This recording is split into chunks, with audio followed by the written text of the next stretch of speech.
Welcome to the Online Pursue Your Spark podcast, where you ignite the spark to live a bold life each and every day. And now your host, Heike Yates. Hey there. Today's episode 005 is about how to survive the empty nest syndrome. If you're a parent, you know about the empty nest syndrome. So if you're not a parent, then today's episode may not be for you. So all parents, listen up. Why do we feel that we have an empty nest suddenly when the kids are leaving? You know, it is difficult when you raise your kids for many years and suddenly the house is empty and you literally feel lonely. There's nobody there other than potentially a significant others if you're married. And you don't feel like you're not really involved in their lives anymore. I'm sure you can relate to that. As a parent, suddenly there's nothing. There's emptiness and nobody talks back and nobody asks you to do stuff for them. So when my oldest son, Jesse, left for college, so he's 30, almost 30 by now. So he left for college, and I still have my quote-unquote little one, my daughter, who's about 3.5 years younger than he is at home. But he left for college, and it was literally drop him off in Baltimore in Maryland at the college. And he took his stuff and he left and he was just gone. But it didn't feel as empty because I still have my little one there. Here's the funny part about the story. So I'm assuming I dropped my oldest one off at college and he's gone. He's doing his own thing. But little did I know that he too must have felt some separation or his own emptiness syndrome. Because lo and behold, Jesse would come back every week. Jesse had excuses that, this week he needed to wash his laundry. The next week he needed something from the house. So every week he kept coming back for quite a while and with all kinds of excuses. And I asked him whether or not he needed change to wash his laundry up in Baltimore. And he said, Mom, it's much cheaper if I wash it here with you. But years later, I said, listen, why'd you keep coming back? And he said, Mom, honestly, I was so much happier being accepted at a college close to home and not like he initially thought in California, because I really wanted to be home. I was not ready to embrace college the way I thought, the way things would go. And so you see, not only are we impacted by the empty nest syndrome, so are our kids, whether they like to admit it or not. Well, how does the empty nest syndrome impact us, or many of us? There is that sense of loss, like I said earlier or mentioned earlier, is our kids leave and suddenly you are not needed as much. They don't ask you for advice. They don't say or barge in the door and go, hey, Mom, what you making for dinner?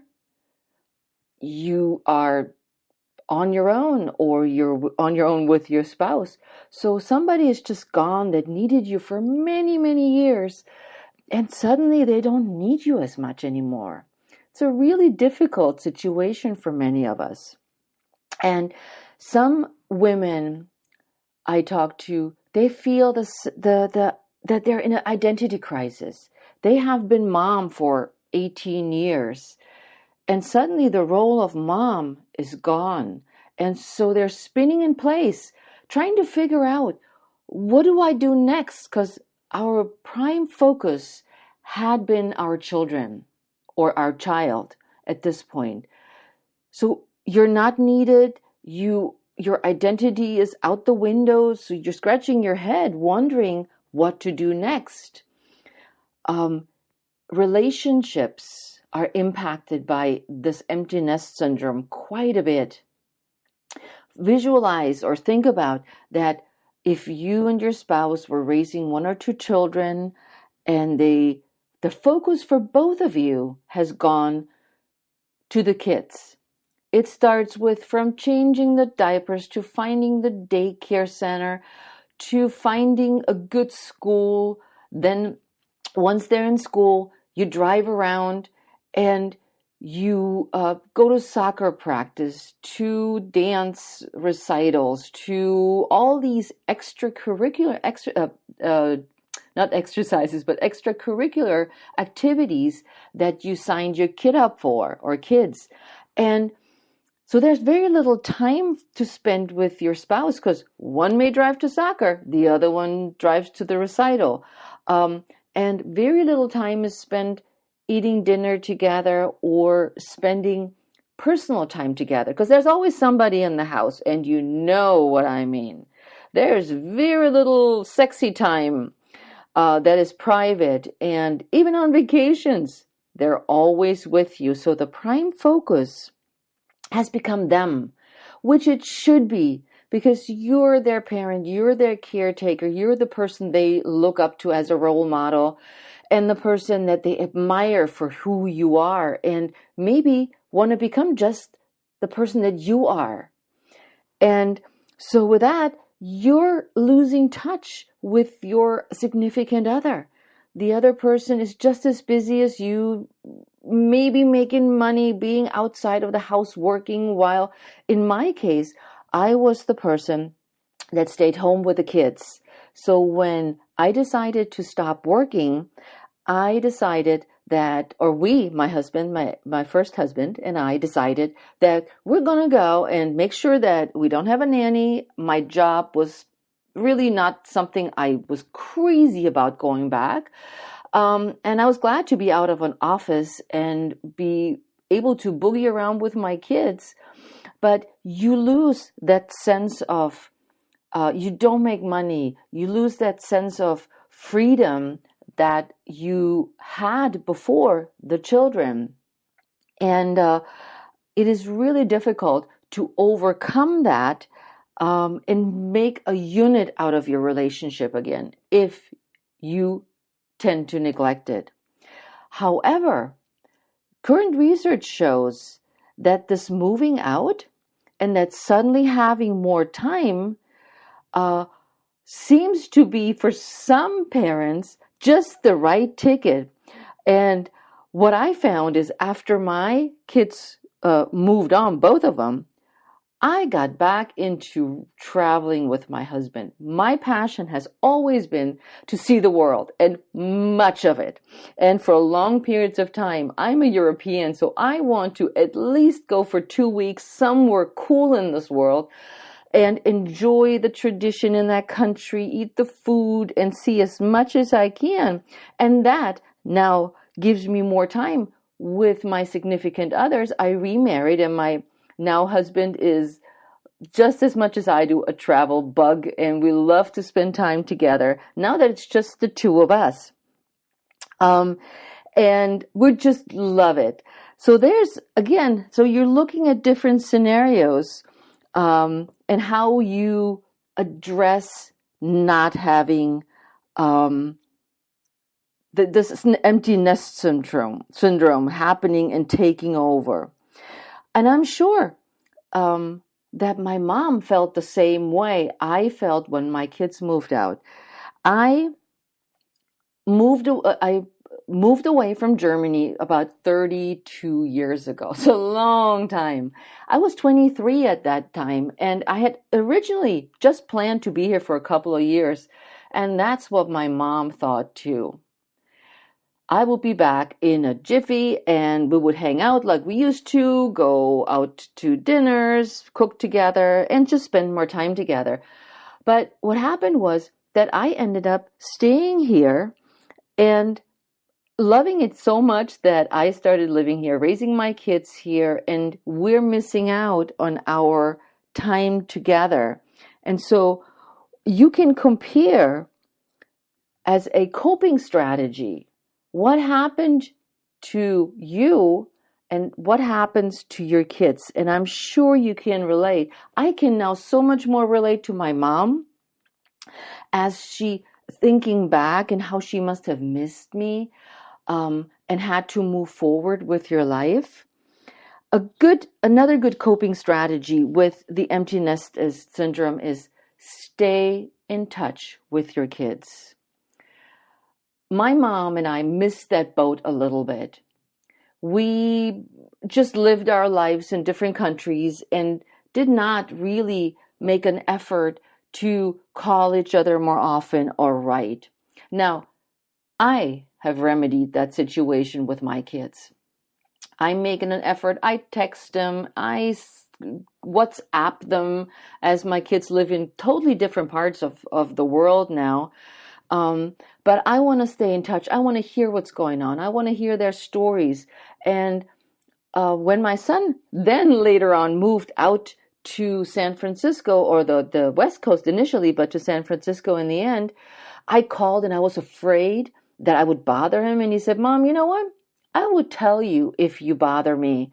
And then you just have to wait till I have a little bit of time so I can talk to you then. But he encouraged me to stay in touch as well. So I think that's a super important point, that you relate to their feelings and they can relate to you, but you have to tell them how you feel and listen to their stories, how they feel, what their adventures are, and enjoy their life through this channel, even though they're not close right next to you. In some cases, this coping strategy may be finding professional help. You may have dug yourself in an emotional hole that you just somehow can't climb out, no matter what you try, how you try to cope with everything. And a positive outlook is definitely something that I am really, really encouraging. Think of it, they're moving away, as a good thing. I've raised my children to move on in the world, to become this person that I raised them to be, successful, happy, and enjoying life just the way as you are, hopefully looking towards that part of your life. So positivity, positivity, positivity. Now, can you prevent the empty nest syndrome? You know, there's maybe a yes and a no. When the first one leaves, it's not that bad because you got number two still puttering around. And like in my case, my daughter Melanie was here with me for a whole bunch of years. And that's another problem. She kept moving in and moving out, moving in, moving out. And so each time I had to separate myself emotionally from her. Have you experienced that? So they moved to, in my case, my daughter Melanie moved to Nashville, and I'm like, yay, okay, she's good, she's happy, she found a place where she potentially would like to move to. 2 years later, she moved back in, she changed her mind, and absolutely, we're here for her. We're her nest that she can always come back to and regroup and make her new plans. But as a mom, I got to tell you, that's hard. And I did feel that I went back to that being mom thing. You know what I mean? I will solve your problems for you. Oh, of course, I will make lunch. Of course, I'll go to the grocery store for you. Oh, just tell me all those things that you need to get done that you don't have time to do. I totally will do them. Oh my goodness, I had to really hold back and not go back into mommy mode, as I call it. And so as they keep moving in and out, and she just recently moved to Northern Ireland for God knows how long she's going to be there, I hope that she finds the happiness that she's looking for. But when number two leaves, it can be a challenge. It can be a challenge because there's nobody there to care for other than yourself. Super important. Let's don't forget about ourselves, but we get to that in a little while. And your significant other. It is about you, your happiness, your fulfillment in life. And I feel that the more the happier I am, the happier my kids feel, the happier my kids know I am, and they worry less about me. And one thing my daughter said when she moved out for, I call it the 100th time, although it's not true, but she moved out again, and she's like, so Mom, when I'm moving out now, what are you going to do? She looked at me and she says, oh, I know what you're going to do. You got it covered. So here are my 3 empty nest survival tips that have really worked with me, and I hope that you can apply those survival tips for your life as well. Number 1, stay involved in your community. What do I mean by that? Staying involved in your community. I am a runner. A big part of my life is associated with running or triathlon in my spare time. So I stayed involved with my running community. I signed up for new running classes, not classes, but running training courses. That's the word I'm looking for. Training courses, meaning, we all train in the winter half marathon program to run a trail marathon in the spring. That meant that twice a week, I would meet a certain group of people at different places. We run together, we talk, we have fun, we share our stories. We share our stories about our children and our empty nests, because many of us are, like I am, in the later stages of life.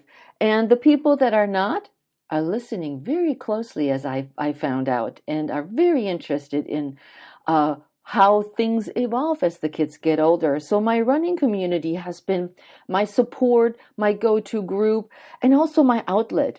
And over these years, as my kids moved away, I became a certified running coach to help others become better runners, answer their questions. And I coached for quite a while with the Montgomery County Road Runners Club here in Maryland, helping other runners be better runners and stay injury-free. So I took this on as my community. Number 2 would be taking on a new challenge, whether it's professional or a personal challenge. And with this, what I have started doing is I've created Pursue Your Spark that you're listening to. So Pursue Your Spark has to do with that I want to have freedom of location.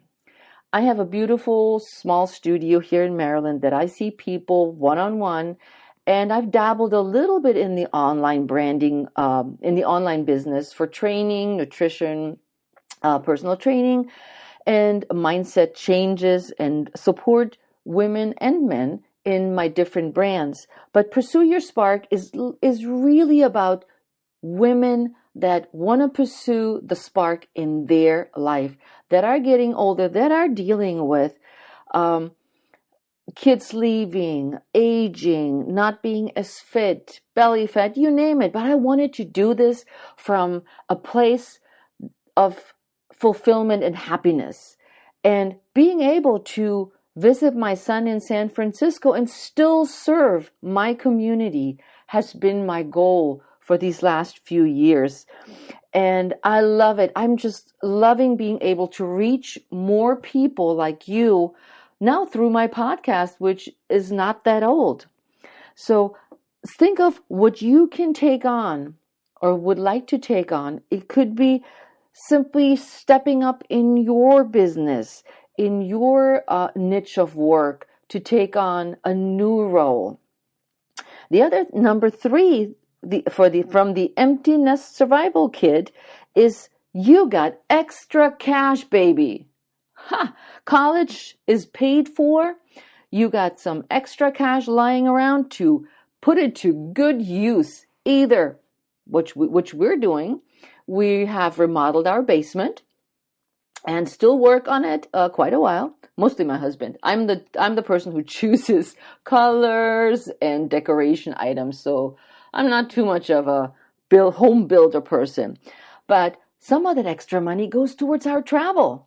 So trips that we previously couldn't afford are now part of our expense account, and we are loving it. Now, I took a little bit of that just for me, and I am changing the way my exterior, I may want to call it.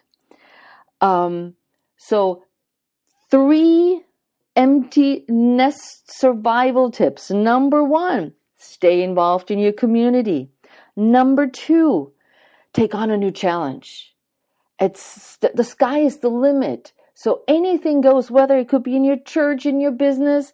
Like I said, the sky is the limit. Now, you got extra cash, plan for it. You don't have to invest it. And here's one of my recommendations. Don't save it for the kids. They're making their own money. They're out there busting their booty to make a living, and use the money for good use for yourself and your spouse. One thing I want to close with today is enjoy your kids' company and enjoy your life. I can't tell you how much I've enjoyed seeing my kids become these independent, strong people that make cool choices in their lives. And I can see myself in their choices and in their lives, how they live their life, and what I've instilled in them, the values. I couldn't be, here she goes, a much prouder mom. Seriously, I'm just digging and loving my kids. And I'm glad that they are as successful as they are, and I want to pat myself on the back for that. I am part of their success.